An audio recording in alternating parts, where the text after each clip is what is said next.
அருமை தேவஜனமே, இன்னைக்கு காலை வேளை தேவ தியானத்துக்காக ஆதியாகமம் 37ஆம் அதிகாரத்திலிருந்து 3ஆம் வசனத்துக்கு நேராய் நாங்கள் கொஞ்சம் திசையை திருப்பிக் கொள்வோம்.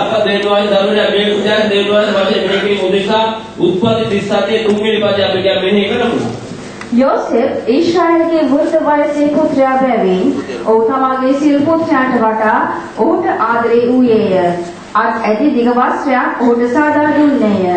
இஸ்ரவேலின் முதிர் வயதிலே யோசேப்பு தனக்கு பிறந்ததினால் இஸ்ரவேல் தன் குமாரர் எல்லாரிலும் அவனை அதிகமாய் நேசித்து அவனுக்கு பல வர்ணமான அங்கியை செய்வித்தான். இந்த இடத்திலே இந்த சம்பவத்தை எங்கள் அநேகர் அறிந்திருக்கிறோம்.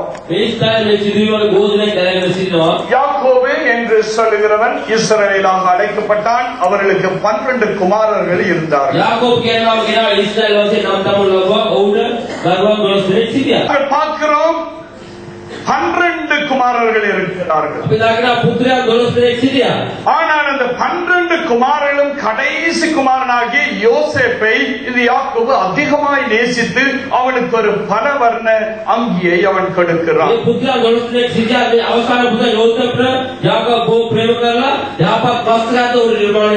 இந்த காலவெளியிலே உங்கள் மத்தியிலே நான் பேச எடுத்துக்கொண்ட தலைப்பு என்னவென்றால் பலவர்ண அங்கி.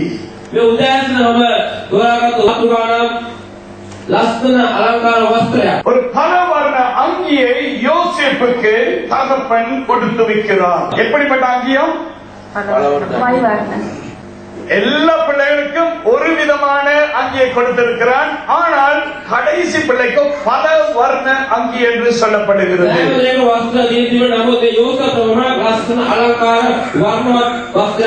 பழைய பாட்டுக்கும் புதிய பாட்டுக்கும் இடையில் இருக்கிற சில சம்பவங்களை உங்கள் மத்தியிலே நான் வைக்க விரும்புகிறேன். பழைய பாட்டிலே வஸ்திரம் மிக மிக முக்கியமாக இருந்தது. எங்களுடைய அங்கி மிக முக்கியமாக இருந்தது. பழைய பாட்டிலே அங்கியை கொன்று ஒருவரை கழித்து விடுவார்கள். ஆனால் புதிய பாட்டுக்குள்ளே நாங்கள் வரும் பொழுதோ ஆண்டவர் ஒரு வித்தியாசமான அங்கியை கொடுக்கிறார். பழைய பாட்டின் அங்கி என்னவென்றால் வெளிப்பிரகாரமான அங்கியா இருந்தது. புதிய பாட்டுக்குள்ளே வரும் பொழுது எங்களுடைய வாழ்க்கையில உள்பிரகாரமான ஒரு அங்கி.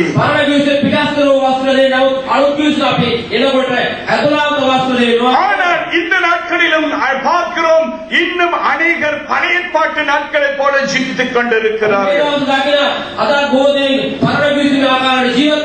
ஆனால் கிறிஸ்துவுக்கு பின் நாங்களோ இப்பொழுது புதிய பாட்டின் சம்பவத்துக்குள்ளே இருக்கிறோம். 11 குமாரனுடைய வஸ்திரங்களை குறித்து நாங்கள் பழைய பாட்டிலே வெளிப்பிரகாரமாக பார்த்து புதிய பாட்டுக்குள்ளே கடந்து வருவோம்.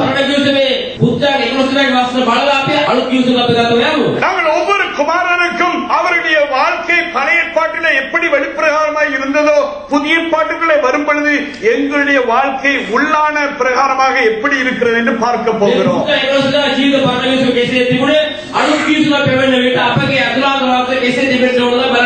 இப்பொழுது யாக்கோபின் 12 குமாரரை நாங்கள் பார்க்க போகிறோம்.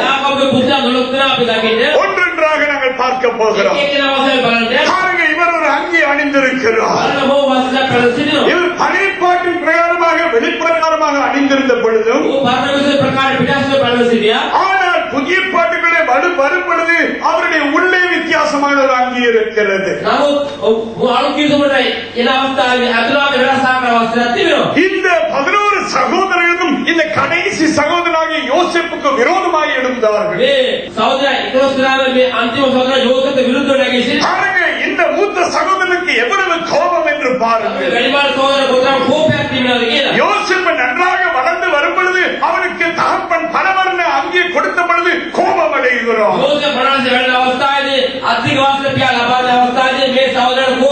இந்த புதிய பாட்டிலே வெளியான வஸ்திரம் அழகாக இருக்கலாம், உள்ளே கோபம் நிறைந்திருக்கிறது.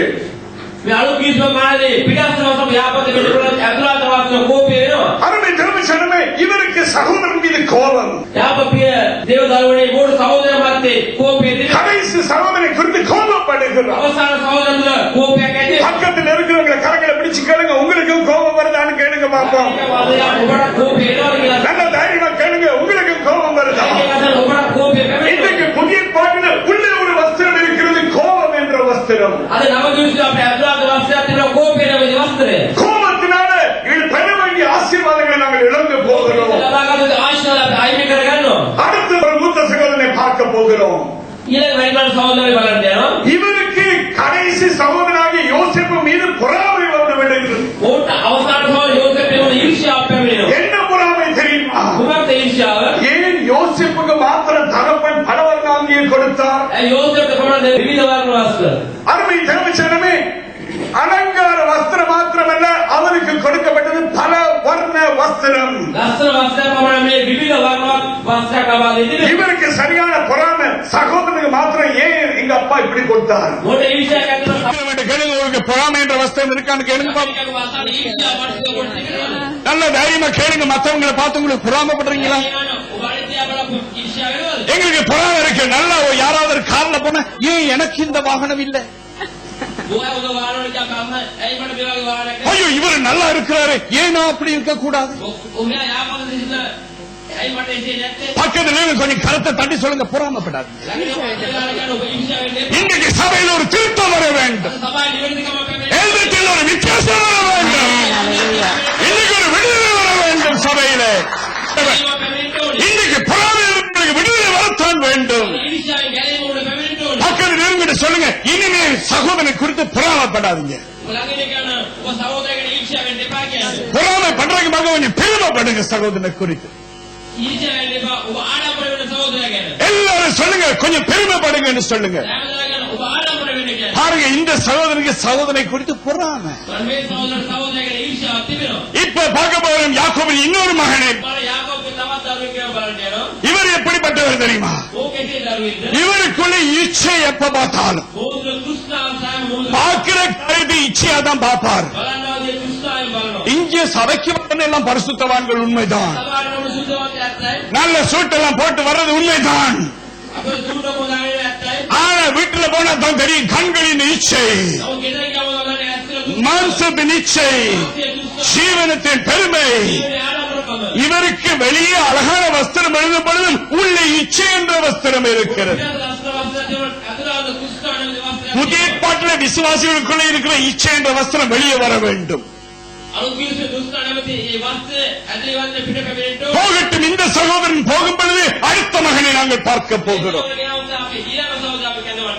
புறங்கூறுதல், எப்ப பார்த்தாலும் புறங்கூறுதல் தான். வெளியே அழகான வஸ்திரம் இருக்கிறது உண்மைதான், உள்ளே ஒரு வஸ்திரம் இருக்கிறது, புறங்கூறுகிற வஸ்திரம். பக்கத்துல கேளுங்க, உங்களுக்கு அந்த பழக்கம் இருக்கான்னு கேளுங்க. நல்ல தைரியமா கேளுங்க, உங்களுக்கு அந்த பழக்கம் இருக்கா? மற்றவங்களை கத்தி குறை சொல்லிக்கிட்டே இருக்கிறதுதான். புறங்கூறுறதுனால உங்களுக்குள்ள வளர்ச்சி இல்லை.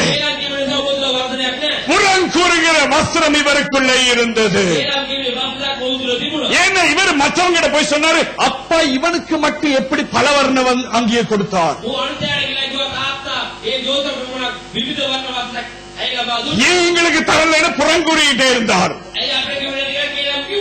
அந்த வஸ்திரம் இருந்தால் இன்றைக்கு அந்த வஸ்திரத்தை உள்ளே இருந்து கலைந்து போட வேண்டும். அடுத்த மகனை நாங்கள் பார்க்க போகிறோம். இப்ப எத்தனையோ மகன்மார், 11 மகன்மாரை நாங்கள் பார்க்க போகிறோம். ஒரே விதமான அங்கி அணிந்திருக்கிறார். இவருக்குள்ள என்ன இருக்கு தெரியுமா? பெருமை. சின்ன சகோதரனை பார்த்து பெருமை, இவனுக்கு மட்டும் ஏன் ஏன் எனக்கு இருக்க கூடாது? பக்கத்தில் இருக்கிற கலங்க வேணுங்க ஒரு கேள்வி, உங்களுக்குள்ள பெருமை இருக்கான்னு கேளுங்க பாப்போம். நல்ல தைரியம் பின்னுக்கு கேட்கறீங்க, உங்களுக்குள்ள இருக்கு போல இருக்கு. நல்ல தைரியமா கேளுங்க, பின்னுக்கு இருக்கிறவங்க எல்லாம் உங்களுக்கு பெருமை என்ற வஸ்திரம் இருக்கான்னு கேளுங்க. பெருமை என்ற வஸ்திரம் இன்றைக்கு வெளியே வர வேண்டும். உள்ளே இருக்கிற அந்த வஸ்திரத்தை கிழித்து போட வேண்டும். அடுத்த சகோதரன் பாருங்கள், பாருங்க இவருக்குள்ள என்ன இருக்கிறது என்று. என்ன இருக்கிறதா? தகாத சிநேகிதம். இவருடைய சிநேகிதர்கிட்ட போய் இவர் என்ன கேட்கிறார் தெரியுமா? யாரு இந்த சகோதரனுக்கு மாத்திரம் எங்க அப்பா இப்படி செஞ்சார், இவருடைய உள்ளான வஸ்திரம் யாருனால் நிறைந்தப்பட்டிருக்கிறது என்றால் தகாத சிநேகிதம், ராங் ஃப்ரெண்ட்ஷிப், பிழையான சிநேகிதம். பக்கத்தில் கேளுங்க ஒரு கேள்வி, உங்களுடைய சிநேகிதன் யாருன்னு கேளுங்க பாப்போம். உங்களுடைய சிநேகிதனை பார்த்தால் நீங்கள் யார் என்று தெரிந்து கொள்ளலாம். யாரோட அடிக்கடி மொபைல்ல பேசுறீங்களோ அவங்க தான் உங்களுக்கு நெருங்கியவர்கள்.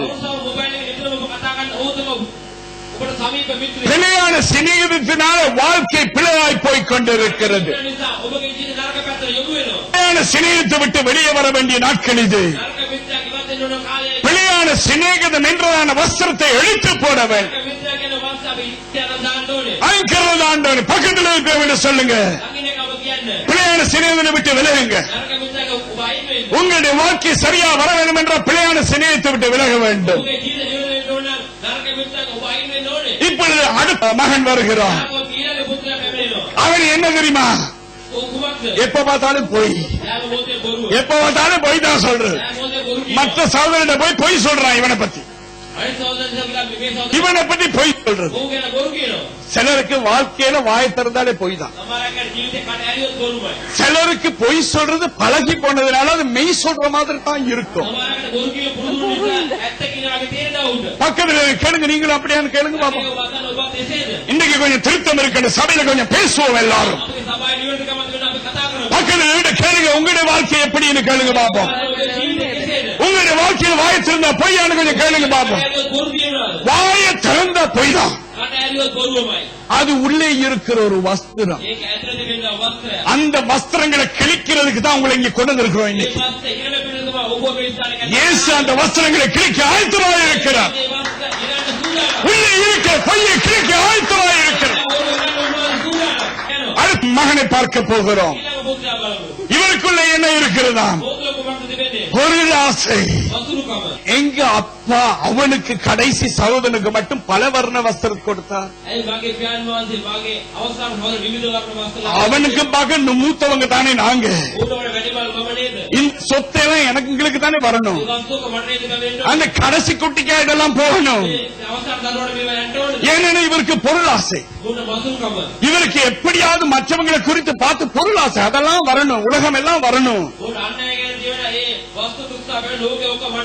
பக்கத்தில் கேளுங்க, பொருளாசை என்ற வஸ்திரம் உங்களுக்கு உள்ள இருக்கான்னு கேளுங்க பாப்பா. அந்த வஸ்திரம் இன்றைக்கு கிழித்து போடப்பட வேண்டும். பொருள் ஆசையினால அநேக பாவங்களை செய்து கொண்டிருக்கிறோம். பொருள் ஆசையினால அநேகரை ஏமாற்றிக் கொண்டிருக்கிறோம். பொருள் ஆசையினால அநேகரை நாங்கள் வஞ்சித்துக் கொண்டிருக்கிறோம். வெளியே எப்படி இருந்தாலும் பரவாயில்லை, உள்ளே இருக்கிற அங்கியாகிய பொருளாசை வெளியே வர வேண்டும். அடுத்த மகனை குறித்து நாங்கள் பார்க்க போகிறோம். 11 பிள்ளைகள் முதலாக இருக்கிறார்கள்.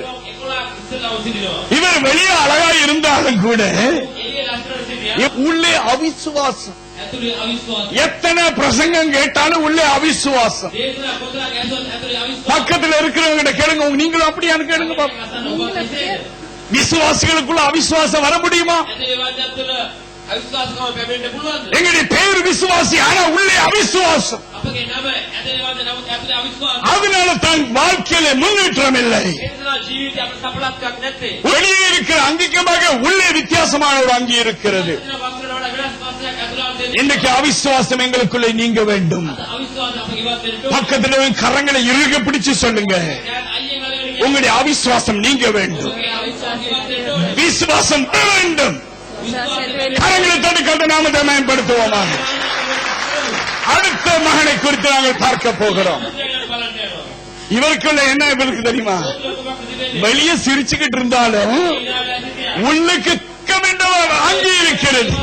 பாருங்க, வெளியே சிரிச்சுக்கிட்டு தான் இருக்கிறார், உள்ளே துக்கம் என்ற அங்கி. கிடைச்சாலும் துக்கம், கிடைக்காட்டியும் துக்கம். வேலை இருந்தாலும் துக்கம், வேலை போனாலும் துக்கம். கர்த்தர் எங்களுக்கு துக்கத்தை கொடுக்க வரவில்லை, அவர் எங்களுக்கு சந்தோஷத்தை, மகிழ்ச்சியை கொடுக்க வந்திருக்கிறார். ஹல்லேலூயா. துக்கம் என்றதான அங்கி வெளியே போக வேண்டும் ஐயா. பக்கத்தில் இருந்து சொல்லுங்க, துக்கப்படுறது நிப்பாட்டு. துக்கமானது போகட்டும் என்று சொல்லுங்க. துக்கம் என்று அங்கே வெளியே போக வேண்டும். பக்கத்தில் கொஞ்சம் சிரிச்சு சொல்லுங்க, சந்தோஷம் என்று அங்கே வருவதாக. இந்த சபையை விட்டு இந்த புத்தகம் கேட்டு போகும்போது மகிழ்ச்சி உங்களுக்குள்ளே வர வேண்டும். மகிழ்ச்சி வேண்டும் என்று சொல்லுகிறோம். இருக்கிற இடத்துல எழுந்து நீ ஒரு ஹல்லேலூயா சொல்லுவோம். ஹல்லேலூயா. கர்த்தர் நிச்சயமா மகிழ்ச்சி என்று அங்கே உங்களுக்கு தருவார். இப்ப பார்க்கிறோம் யாக்கோபின் 11வது மகன். இவருக்கு என்ன இருக்கு தெரியுமா? சோம்பேறித்தனம். எப்படி இருக்கு? பார்த்தா வெளியே பார்த்தா உற்சாகம் உள்ளவ மாதிரிதான் இருக்கு. உள்ளே ஒரு வஸ்திரம் இருக்கிறது, அங்கே இருக்கு சோம்பேறி என்றுதான். இளைய சகோதரி குறித்து குற்றம் கண்டுபிடிக்கிறது, ஆனா இவர் போய் வேலை செய்யறது கிடையாது. அந்த இளைய சகோதரி யோசேப்பு என்ன செய்கிறான் என்றால், எப்பொழுதுமே தன்னுடைய சகோதரனுடைய காரியங்களை கொண்டு போய் தகப்பனுக்கு சொல்லுவான். சில நேரம் நீங்க என்ன யோசிக்கலாம், யோசிப்பு அந்த குடும்பத்தில் இருக்கிற சம்சான்னு யோசிக்கலாம். நீங்க நினைக்காதீங்க, யோசேப்பு அந்த குடும்பத்துக்கு சம்சா இல்ல. அவன் சகோதரனை குறித்து போய் சொல்ல காரணம் என்ன தெரியுமா? சகோதரன் மீது அன்பு கொண்டபடியோ. நாங்களும் மற்றவங்களை குறித்து யார்கிட்ட போய் சொல்லணும்? மற்றவங்கிட்ட இல்ல, அப்பா கிட்ட சொல்லணும், இயேசு கிட்ட சொல்லணும், தெய்வத்துக்கிட்ட சொல்லணும். மற்றவர்களுக்காக ஜெபிக்க வேண்டும். பக்கத்தில் கரங்களை பிடிச்சு சொல்லுங்க. சோம்பேறித்தனத்தை விட்டுட்டு நீங்க அப்பா கிட்ட போய் பேசுங்க. சொல்லுங்க, அப்பா கிட்ட போய் பேசுங்க. அதில் அங்கிருந்து வரும், அதில் அங்கிருந்து வரும். தெய்வம் இருக்கிறவராயிருக்கிறார். இன்னைக்கு நிறைய பேருக்கு ஆசீர்வாதம் வேணும், ஆனா சோம்பேறி. எப்ப பார்த்தாலும் சிக்கலையும் தான். கொஞ்சம் தலைவலி வந்தாலே போதும், வேலைக்கு போறது கிடையாது. ஆனா ஆசீர்வாதம் வேண்டும், சம்பள உயர்வு வேண்டும். இன்னைக்கு அநேகருக்கு கேம்புகளுக்கு போகல, சோம்பேறித்தனம். நாங்க நிறைய பேருக்கு வேலை முடிஞ்சு வந்தோடனே டயர்டு, தூங்கணும். பக்கத்தில் சொல்லுங்க, தூங்கினது போதும். கொஞ்சம் இறங்கி போய் பாருங்க, எத்தனை இலங்கையர் இந்தியர் அழிந்து கொண்டிருக்கிறார்கள். இவர் சும்மா சோம்பேறித்தனம் பண்றாரு, ஆனா யோசேப்பு என்ற சகோதரன் வேலை செய்து கொண்டிருக்கிறார். இப்படிப்பட்டதான உள்ளே இருக்கிற அந்த அங்கி வெளியே வர வேண்டும். எல்பெத்தேல் வல்லமையின் ஊழியத்துக்குள்ள விசுவாசிகள் சோம்பேறிகளாக இருக்கக்கூடாது. எத்தனை பேர் நான் சோம்பேறியா இருக்க மாட்டேன் என்று சொல்றீங்க? கம்பெனியில வேலை செய்ய போகிறேன், சபையில வேலை செய்ய போறேன்னு சொல்றவங்க மாற்றம் காயங்களை விட்டு பார்ப்போம். கம்பெனியிலையும் வேலை செய்வேன், சபையிலையும் வேலை செய்வேன். அப்படிப்பட்ட கரங்களை வைத்து ஒரு ஹல்லேலூயா சொல்லுவோம். ஹல்லேலூயா. இப்பொழுது பார்க்கிறோம், 11 சகோதரர்களுக்கும் ஒரே நிறமான அங்கிதான் இருந்தது. ஆனால் கடைசி சகோதரன் யோசேப்புக்கு பல வர்ண அங்கி. பாருங்க, பல வர்ண அங்கி. ஹல்லேலூயா. இந்த அங்கியை கொடுத்தது யாரு? என் வேதம் எப்படி சொல்லுகிறது தெரியுமா? வாசிங்க அந்த வசனத்தை. யார் கொடுத்ததாம்? யோசேப்பு உண்டாக்கினான்னு எழுதியிருக்கா? மற்ற சகோதரர்களுக்கு தாப்பன் கொடுத்தாருன்னு இருக்குதா?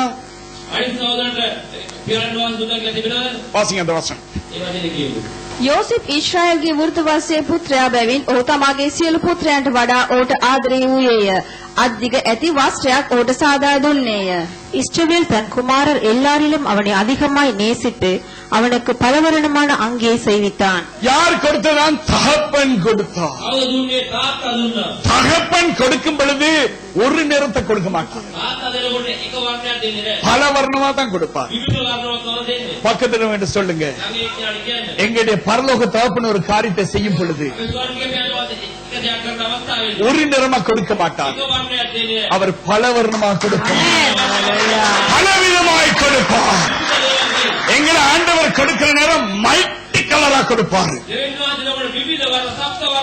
அவர் சிங்கிள் கலர் கொடுக்கிற சின்ன தெய்வம் அல்ல, அவர் பல வர்ணங்களை கொடுக்கிற பெரிய தேவன். ஆனால் பரலோகத்தில் இருந்து எங்களுடைய தகப்பன் ஒரு பலவர்ண அங்கியை கொடுக்கும் பொழுது தகப்பன் கொடுக்கிற அங்கி கொஞ்சம் வித்தியாசம் தான். ஒவ்வொரு நிறங்களுக்கும் ஒவ்வொரு காரியத்தை ஆண்டவர் கொடுக்கிறார். யோசேப்புக்கு பலவர்ண அங்கியை கொடுத்தார், அது பழைய ஏற்பாட்டிலே. புதிய ஏற்பாட்டின் யோசேப்பு நீங்களும் நான் தான். நாங்கள் சில வேளை சிறியவர்களாக இருக்கலாம். யாக்கோபின் குடும்பத்தில் யோசேப்பு தான் சின்னவன், கடைசியா பிறந்தவன். சில வேளை இந்த இடத்துல நீங்க சின்னவராக இருக்கலாம். நீங்கள் ஞானஸ்நானம் எடுத்து பல வருடங்கள் இல்ல, புதிதாய் பிறந்தவராக இருக்கலாம். சபைக்கு வந்து ஒரு மாதமாய் இருக்கலாம். ஆண்டவருடைய பார்வையில் அதை பார்க்க மாட்டார். ஆண்டவர் என்ன பார்ப்பார் தெரியுமா? இன்றைக்கு நீங்க எப்படி இருக்கிறீங்க? ஏன் இந்த கடைசி சகோதரனை அதிகமாக நேசித்தார்? இந்த சின்ன பிள்ளையை ஏன் அதிகமாக நேசித்தார்? ஏனென்றால் அவன் தகப்பனை அதிகமாக நேசித்தான். அது மாத்திரமல்ல, தகப்பனிடம் எப்பொழுதும் இருந்தான். எத்தனை பேருக்கு யோசேப்பா மாறணும்? சிலருக்கு விருப்பம் இல்ல போல. சிலருக்கு அந்த 11 சகோதரர்கள் ஒன்னா இருக்குன்னு தான் விரும்புறீங்க போல. பக்கத்தில் இருக்கிறவங்க கேளுங்க, அந்த 11ல ஒன்னா இருக்க விரும்புறீங்களா, அந்த கடைசி குட்டியா இருக்க விரும்புறீங்களான்னு கேளுங்க.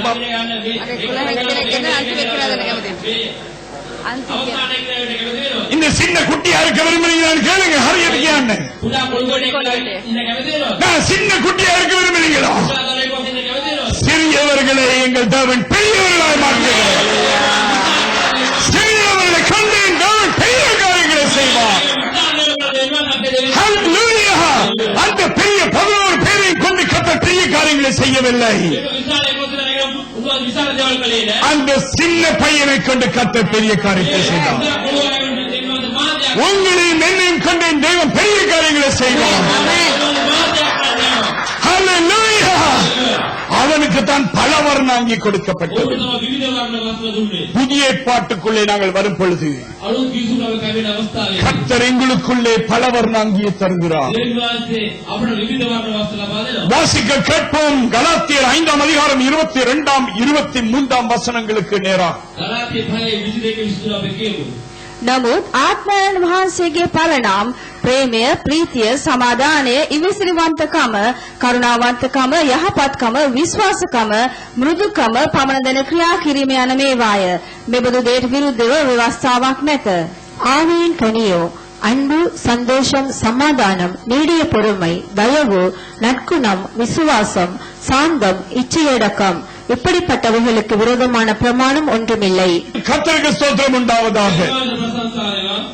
புதிய ஏற்பாட்டில் ஆண்டவருடைய பிள்ளைகளுக்கு ஆண்டவர் ஒரு அங்கியை கொடுக்கிறார்.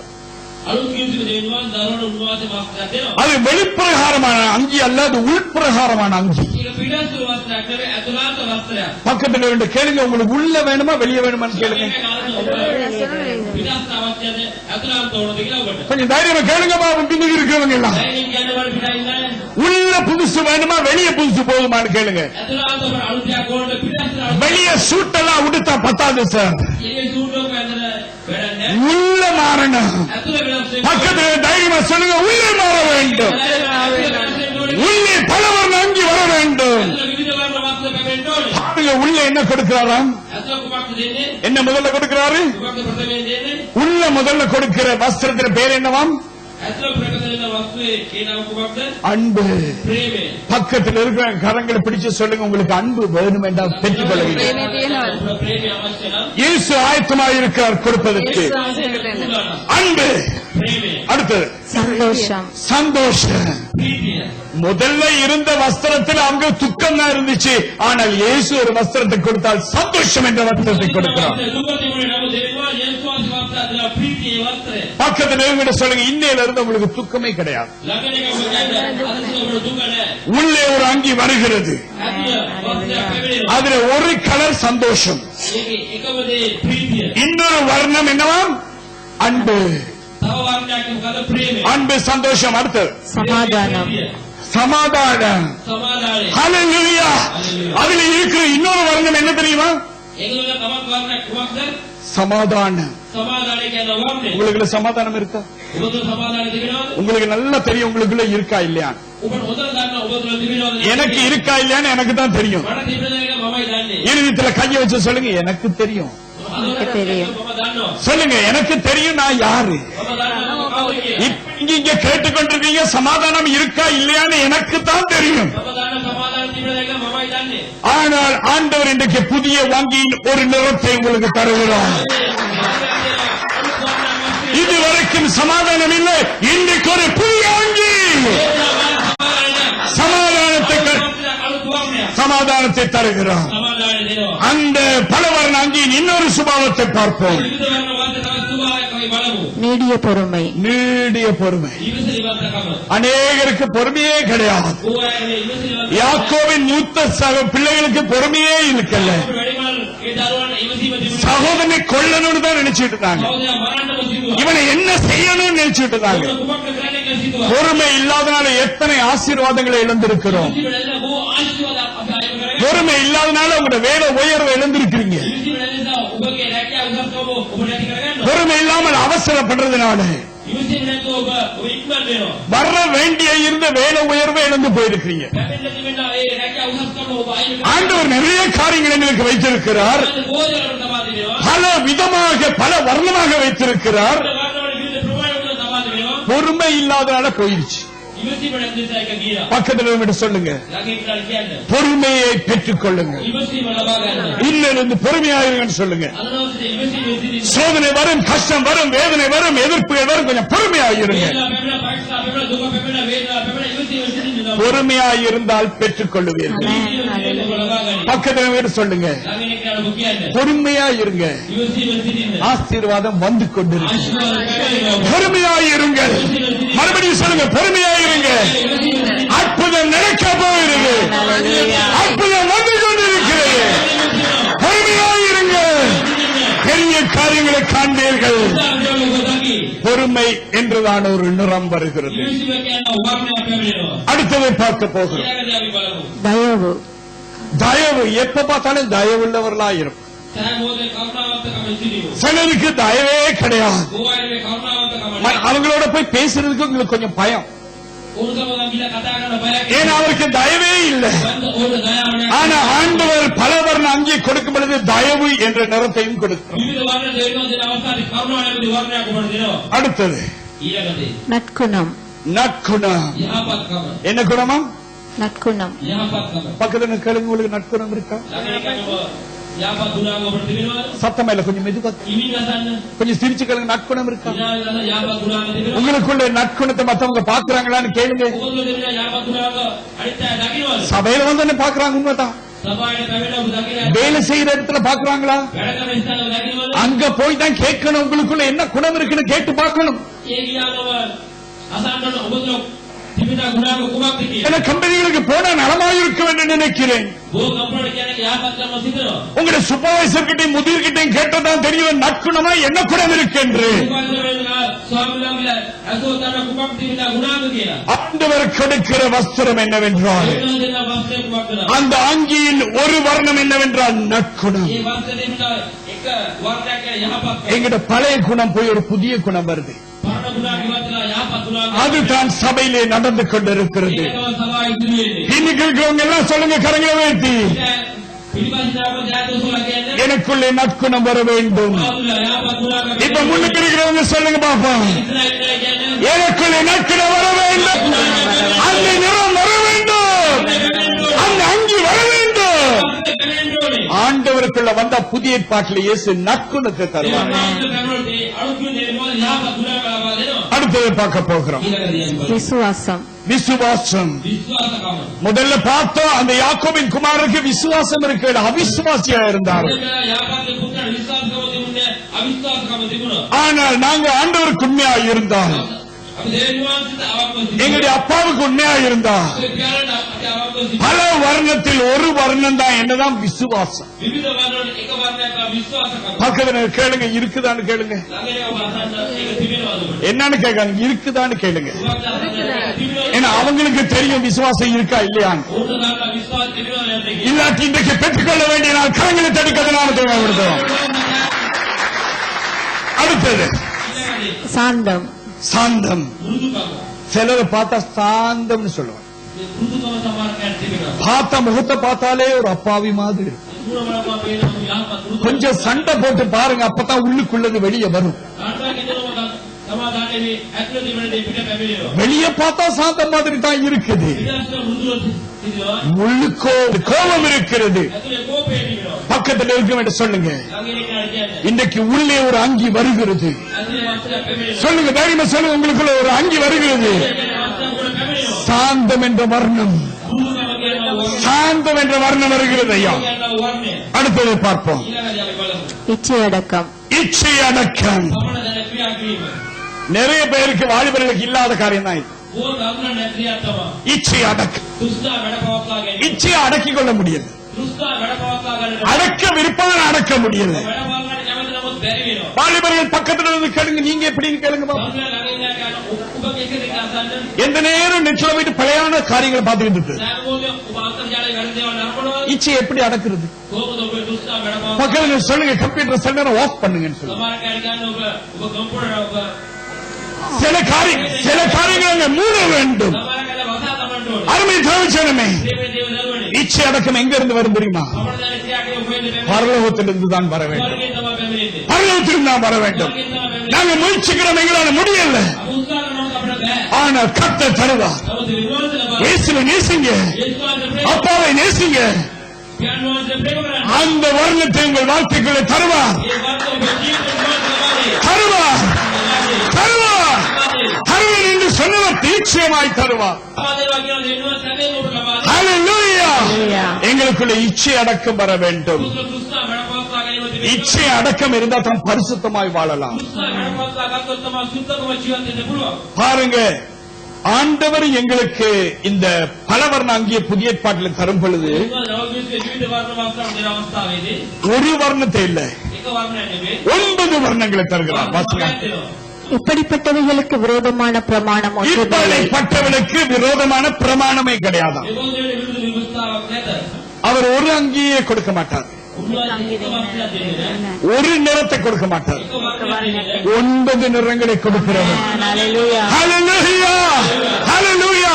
யாக்கோபின் 11 சகோதரருக்கு ஒரே ஒரு வர்ணம் தான் கிடைச்சிச்சு. යාකෝබ්ගේ පුත්‍රයා 11 එකම එක වර්ණයක් දුන්නේ. ஆனால் கடைசி மகன் නමුත් අවසාන පුත්‍රයා யோசேப்பு தகப்பனுக்கு உண்மையா இருந்தபடியால், ඒ පියාට අවංකව සිටියේ. எப்பொழுதும் தகப்பனோடு இணைந்திருந்தபடியால், ඒගොල්ලෝ කාර්ය සම්බන්ධව සිටියේ. தகப்பனுக்கு உண்மையா இருந்தபடியால் ඒ පියාට අවංකව සිටියේ නිසා பல வர்ண அங்கி. විවිධ වර්ණ වස්ත්‍ර. எத்தனை பேருக்கு பல வர்ண அங்கி வேணும்? ඊළඟ විවිධ වර්ණ වස්ත්‍ර. 9 வர்ணங்கள் நிறைந்த அங்கி வேணும். වර්ණ 9 ඒ සහිත වස්ත්‍ර අවශ්‍යයි. எல்லாருக்கும் வேணும், நல்லதான். යාට අවශ්‍ය යාපා பக்கத்துல சொல்லுங்க, ළඟේ කියන්නේ அப்பாக்கு உண்மையா இருந்தா தான் கிடைக்கும். පියාට ඔබ අවංකව සිටියේ ඔබට ලැබෙන්නේ. அநேகர் பேருக்கு இல்லாததுக்கு காரணம் அப்பாவுக்கு உண்மையா இருப்பதில்லை. ඒ තොර ඔබ පියාට අවංකව සිටින්නේ නැහැ. அப்பாவுக்கு உண்மையா இருந்தால் පියාට අවංකව සිටියොත් பல வர்ணத்தினால் எங்களை நிரப்பும். විවිධ වර්ණ උන්වහන්සේ අපෝ පුරුෂ பலருமை தேவச்சனமே, යාපා දේව දරුවනි. நாங்கள் ஆண்டவருக்கு உண்மையா இருக்க பழகிக்கொள்ள வேண்டும். අවංකව සිටින්න පුරුදු වෙන්න ඕනේ. கடைசியாக ஒரு காரியத்தை நாங்கள் பார்க்க போகிறோம். අවසාන කාරණයක් බලන්න යනවා. சபையில இருக்கிற விசுவாசிகள் மத்தியிலே සභාවසින ඇදලියවන්තය මැද්දේ 3 விதமான அங்கிகள் இருக்கிறது. තුන් ආකාරයක වස්ත්‍ර நான் அதை சீக்கிரமாய் சொல்லிவிட விரும்புகிறேன். තිබෙනවා කියන්නේ කැමති වෙනවා. சபையிலே 3 விதமான அங்கிகள் இருக்கிறது. සභාවේ තුන් ආකාර වස්ත්‍ර තිබෙනවා. முதலாவது அங்கி என்ன தெரியுமா? ප්‍රථම වස්ත්‍රය කුමක්ද? அது கொஞ்சம் நல்ல அழகான அங்கிதானது. ඒක ලස්සන වස්ත්‍රයක් තමයි. அது என்ன அங்கியை தடுத்துக் கொள்கிறார்கள் என்றால், ලස්සන වස්ත්‍රය දරාගන්නේ அவர்களுக்குள்ளே மற்றவருடைய முன்னேற்றத்திலே களி கூறுகிற ஒரு அங்கி. අන් අයගේ දියුණුවේදී පීඩිත වෙන වස්ත්‍රයක්. எங்களுடைய போதகர் முன்னேறி வரும்பொழுது எல்லாருக்கும் பெரிய சந்தோஷம். අපගේ පාලකයිට දෙනවට බොහෝයට සතුටු ඇති. எல்லாரும் கீழே கொஞ்சம் பேருக்கு බොහෝයට නෙවෙයි. 3 விதமான அங்கிகள் உண்டு. තුන් ආකාරයේ වස්තු තිබෙනවා. அப்படி என்றால் 3 விதமான கூட்டம் சபையிலே இருக்கிறது. ඉතින් තුන්වාකාර කොටස් මේ සභාවේ எங்களுடைய சகோதரர்கள் ஆசீர்வாதமாக இருக்கும் பொழுது අපේ සහෝදර ආශිර්වාද ජීවන අවස්ථාවේදී களி கூறுவார்கள். ප්‍රීති වෙනවා. அவர்க்கப்படும் பொழுது ඔය දුක් වෙන අවස්ථාවේ அவர்களோடு சேர்ந்து பாட அனுபவிக்க ஆயத்தமாக இருப்பார்கள். උන්සාවගේ එකතු වෙලා පීඩා විඳින කැමති அவர்கள் விசுவாசிகளுக்குள்ளே இருக்கிற ஒரு ஐக்கியம் என்றுதான ஒரு அங்கி. ඒ ඇතිවද තුළ තිබෙන ඒ එක්සිට් කමේ වස්ත්‍රය மற்றவர்கள் முன்னேறும் பொழுது அவர்களோடு கூட இருப்பாங்க. ඔවුන් දියුණු වෙන අවස්ථාවේ අන්‍යය සමග සිටිනවා. சபையிலே விசுவாசிகள் அவர்களுக்கு பிரச்சனை வரும் பொழுது அவர்களோடு இருப்பார்கள். සභාවේ ඇදෙනවට ප්‍රශ්නයක් එනකොට ඔවුන් සමග සිටිනවා. அவருடைய எல்லா சூழ்நிலையிலும் அவர்களை மெச்சுவார்கள், ඔවුන්ගේ සෑම අවස්ථාවක ඔවුන් තේරුම් ගන්නවා. உயர்த்துவார்கள், பாராட்டுவார்கள். උසස් කරනවා ඔවුන්. எப்பொழுதும் சபையோடு இருப்பாங்க, සෑම ඔවුන් සභාව සමග සිටිනවා. போதகரோடு இருப்பாங்க. සභා පාලකයන් සමග සිටිනවා. நாங்கள் வாசிக்க கேட்போம் ரோமர் 13 அதிகாரம் 14 வசனம். රෝම ධාතුවේ පරිදි 14 වෙනි පදයේ කියමු. துரு எச்சங்களுக்கு இடமாக உடலை போடாமல் இருந்து கர்த்தராகிய இயேசு கிறிஸ்துவை தரித்துக் கொள்ளுங்கள். නමුත් තෘෂ්ණා පූර්ණ කරන පිණිස මාංශයට පංගඩමක් නොකොට ස්වාමී යේසුස් ක්‍රිස්තුස් වහන්සේ පරඳ ගනිල්ලා. இந்த சுபாவத்தை நாங்கள் பெற்றுக்கொள்ள வேண்டும் என்றால் எண்ணத்தை அணிந்து கொள்ள வேண்டுமாம்? මේ සුභාය දරා ගන්න ඕන කුමක්ද අපි පැලඳ ගන්න ඕනේ? கிறிஸ்துவை அணிந்து கொள்ள வேண்டும். විශ්වාසය පැලඳ ගන්න ඕනේ. கிறிஸ்துவுக்கூடாக தான் பல வர்ண அங்கி இந்த புதிய ஏற்பாட்டிலே கிடைக்கிறது. විශ්වාසයෙන් තමයි විවිධ වර්ණ වාස්තවයේ අලුත් කිසිම பக்கத்தில் உள்ள கேளுங்க, உங்களுக்கு இந்த புதிய அங்கி வேணுமான்னு கேளுங்க பாப்போம். කාලයක අදන්න මේ අලුත් වාස්තවයට අවශ්‍යයි. அப்படி யாரை தரித்துக் கொள்ள வேண்டும்? ඉතන කාලවල இயேசு கிறிஸ்துவை. கிறிஸ்துவை உள்ளே தரித்துக் கொள்ள வேண்டும். විශ්වාසය අපි ඇතුළාන්තේ පැලඳ ගන්න ඕනේ. பக்கத்தில் இருக்கிறவங்க தைரியமா சொல்லுங்க, අමරිකයේ ධෛර්යව ඔබ කියන உங்களுக்குள்ள கிறிஸ்து வந்தா ඔබට විශ්වාසය පැමිණියොත් உங்களுக்குள்ள பல வர்ண அங்கி வந்தாயிற்று. கரங்களை தடுக்கிறது நாமத்தை மேம்படுத்துவார். ஹல்லேலூயா. அது வந்த மாத்திரம்தான் පැමුණක් තමයි மற்றவர்கள் முன்னேறும் பொழுது நாங்கள் களி கூறுவோம். අන්නේ දිනුන අතරේ අපි ප්‍රීති වෙනවා. அவர்களோடு நாங்கள் எப்பொழுதுமே போவோம். ඕසාවගේ සෑම බෝධිව සිටිනවා. இரண்டாவது விதமான ஒரு அங்கி அணிகிறவர்கள் இருக்கிறார்கள். ආකාර වස්ත්‍ර පරිණාමය සිටිනවා. அவருடைய பெயர் தான் சந்தர்ப்பவாதிகள் என்றதான ஒரு அங்கி. ඔවුන්ගේ නම තමයි අවස්ථාවාදීන් කියනවා. ඒ වස්ත්‍ර அவஸ்தாபாதிகாரர்கள், சந்தர்ப்பவாதிகள். අවස්ථාවාදීකාරයෝ. என்னமாம்? இன்னொரு கூட்டம் இருக்கிறது சபையில, அவர்கள் அந்த அங்கி அணிந்து கொண்டிருப்பார்கள். அவர்கள் என்ன அந்த சூழ்நிலை பாவிக்கிறவர்கள். සාකච්ඡාවකට මේ වස්ත්‍ර දරා ගන්න ඕන අවස්ථාවාදීෝ ක්‍රියා කරනවා. அவர்கள் என்ன செய்வாங்க? சந்தர்ப்பத்தை பாவிச்சுக் கொள்ளுவாங்க. ඕන අවස්ථාව පූජනය දරා ගන්නවා. சபைக்கு வந்து போதுகிறோட மற்ற ஊழியக்காரர்களோட நல்லா இருக்க காரணம் என்ன? அவங்களுக்கு ஏதாவது ஒரு லாபம் கிடைக்க வேண்டும். සභාවට සභා පාලකයන්ට ඒකම සම්බන්ධ වෙන්නේ ඕන්ට ඒක ලාභයක් තිබෙන නිසා. அவர்கள் நல்லா இருக்க காரணம் என்ன? கொஞ்சம் சம்பள உயர்வு கிடைக்க வேண்டும். ඕන් යාපන්නේ ඒ දුන ඒ ගැට පැඩීම சந்தர்ப்பவாதிகள் என்றதான ஒரு அங்கி. கவனமா இருங்க. අවස්ථාවාදීන් කියනවා මේ වස්ත්‍රයේ ප්‍රවේශ சந்தர்ப்பவாதிகள் இருப்பின் கொஞ்சம் ஜாக்கிரதையாக இருப்பீர்களாக. අවස්ථාවාදීන් සිටිනවන ප්‍රවේශයෙන් සිටින්න. சபையோடு நெருங்கி இருக்கிறது எதையாவது ஒன்று பெற்றுக் கொள்ளும்படியா. සභාව සම්බන්ධ සිටින්නේ කුමක් ලබා ගන්න අපිට. பெற்றுக்கொண்டால் இருப்போம், பெற்றுக்கொள்ளாவிட்டால் போய்விடுவோம். සභාව සිටින නැත්නම් අපි මේක ඉවත් වෙනවා. பக்கத்தில் இருக்கின்ற கேளுங்க, அந்த அங்கி இருக்கான்னு கேளுங்க பாப்போம். ඒ වස්ත්‍රයේ තිබෙනවද? சந்தர்ப்பவாதிகள் என்று அங்கி உள்ளே இருக்கான்னு கேளுங்க பாப்போம். අවස්ථාවාදීන් කියනවා වස්ත්‍රය ඔබ තුළ තිබෙනවද? நான் சபைக்கு சொல்ல வந்த காரியம் என்னவென்றால், සභාවට කියනවා පාන්නේ නම් அப்படிப்பட்ட அங்கிகளை களைந்துவிட நான் ஆயத்தமாக இருக்கிறேன். මේ වස්ත්‍රයම ඉවත් කර ගන්න සූදානම්. சந்தர்ப்பத்துக்காக வராதீங்க. අවස්ථාවට සයින්නට එපා. பாடுகள் மத்தியிலும் சபையோடு இருங்க. පීඩා මොහොතේ සභාව ஏனென்றால் எங்களுடைய பாடுகளிலும் எங்கள் தேவன் எங்களோடு கூட இருப்பார். எங்கள் சந்தோஷத்திலே கூட இருக்கிற தெய்வம் எங்கள் துக்கத்திலும் கூட இருப்பார். அதான் ஐயா சகோதர சிநேகம். ඒක තමයි සහෝදර ප්‍රේමය. சந்தர்ப்பவாதிகள் என்றதான அந்த அங்கியை களைந்து போடுங்கள். අවස්ථාවාදීන් කියනවා ඒ වස්ත්‍ර අපි ඉවත් කර ගන්න. ஏனென்றால் இப்படிப்பட்ட அங்கி நீண்ட நாளைக்கு நிற்காது. අද මේ වගේ වස්ත්‍ර ටික කාලයක් පවතින්නේ නැහැ. பக்கத்தில் சொல்லுங்க, அப்படி இருந்தால் இன்னைக்கு களைந்து போடுங்கள். ළඟින් එකක් කියන්නේ මේ වගේ තිබුණා ඔබ நாங்கள் காரியங்களை ஜாக்கிரதையாய் பார்க்க வேண்டும்.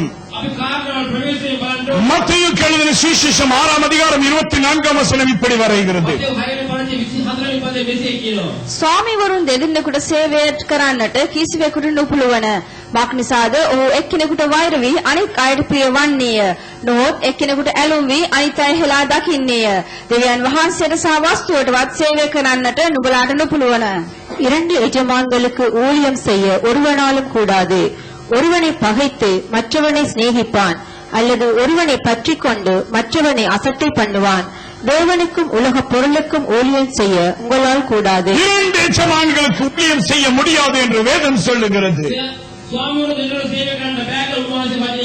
உலகத்துல போனே உலகத்தோட ஒத்த வேஷம் தரிக்கிறது, சபையில வந்தது சபையில ஒத்த வேஷம் தரிக்கிறது. சபைக்கு வரும்பொழுது ஒரு உடுப்பை உடுத்துக்கொண்டு வருகிறது, அங்கேயே உடுத்துக்கொண்டு வருகிறது, வெளியே போனேன்னு வேறொரு அங்கே.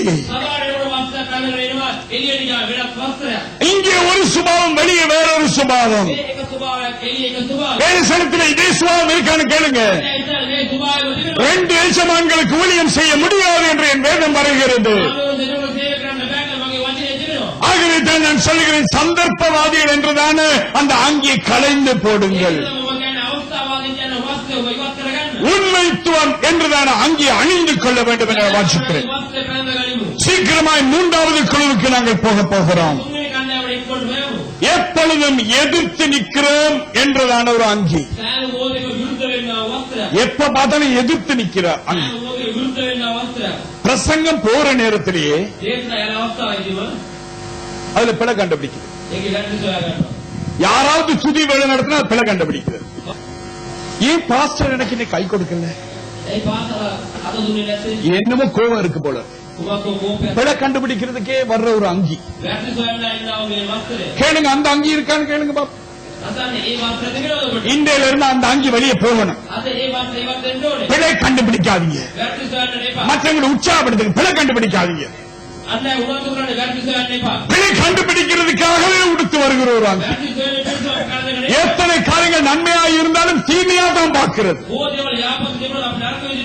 தீமையா பார்த்தா தீமையா தான் தெரியும். பக்கத்தில் சொல்லுங்க, கண்கள் கொஞ்சம் மாற வேண்டும் என்று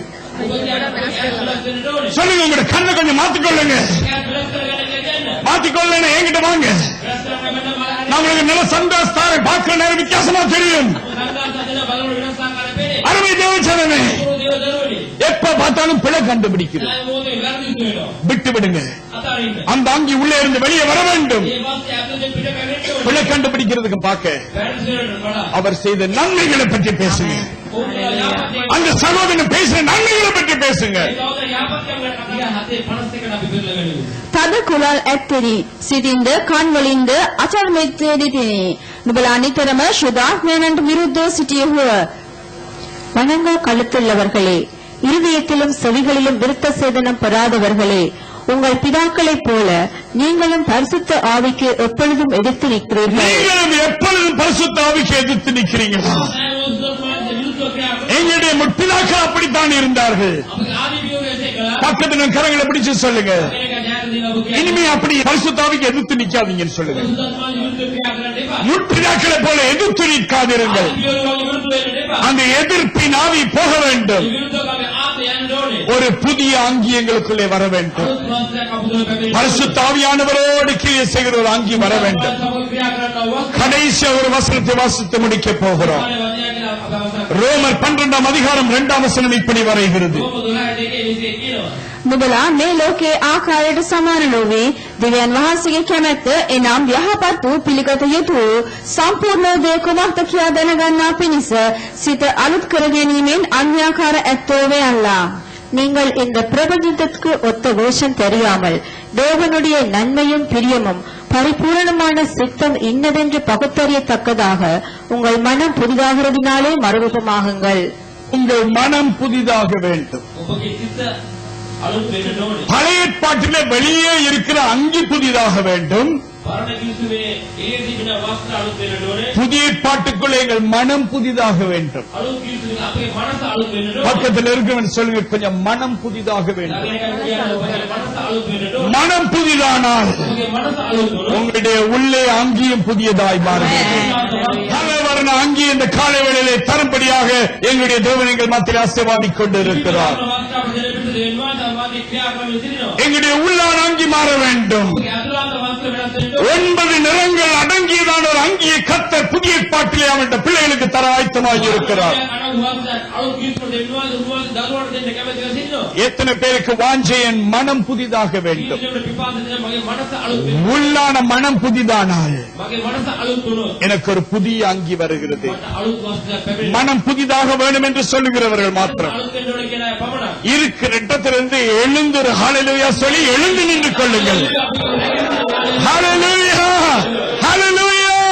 யாவரும் எழுந்து நின்ற வண்ணமாக ஆண்டவர்கிட்ட சொல்லுவோம், දෙවියන් වහන්සේට අපි කියමු. எனக்கு பல வர்ணாங்கிய தந்திருக்கிறீங்க. මට විවිධ වර්ණ වස්ත්‍ර ඔබ දී තිබෙනවා.